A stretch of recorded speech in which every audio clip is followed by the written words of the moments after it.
What is this you really need to run a spreadsheet or a word processor or a database, even one from Microsoft? Not that much, frankly.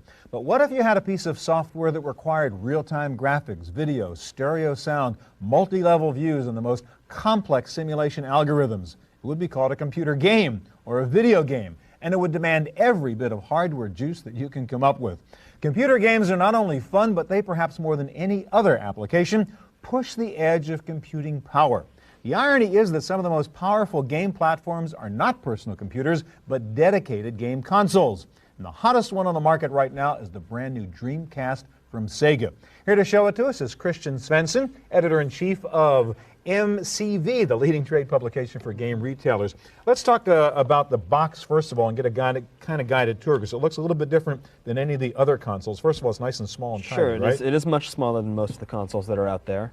Much like the PlayStation, it's actually CD-based. Yes, so you can just pop it open. Just pop it open. Unlike the PlayStation, it actually has a much faster drive. It's a 12x CD-ROM drive. All right, so we got a bunch of ports. These are for controllers? 4 controllers. Actually, also keyboards and mice plug in as well. Okay. And let's take a look at the back. This is kind of interesting. Modem line, right? There's a 56K modem included with every Dreamcast.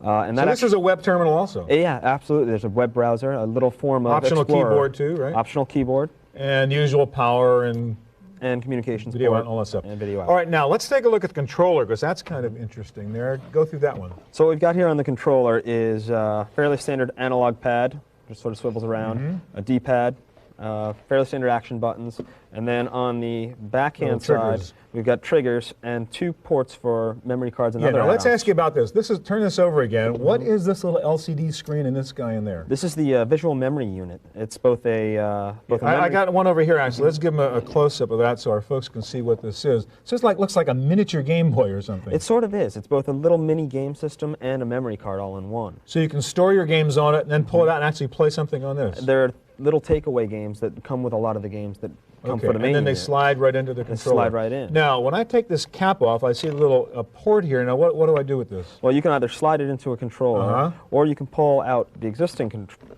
And these things will mate? They'll mate, and you can share data, play against a friend. Oh, cool. Just go head-to-head. Right. All right, let's get to play the game. There's 2 things I want you to show us that really demonstrate this very nicely. And you've got up here a game called Trick Style, which really shows the graphics that really blow you away with the Dreamcast. Huh? Yeah, absolutely. Is that the wrong one we stuck in there? Proves it works, right? Yeah, it definitely does. There we go. So just play. This is just it's a racing game from Acclaim called Trick Style, as you said. And as you can see, the graphics here are a little better than what you're typically used to. Nice.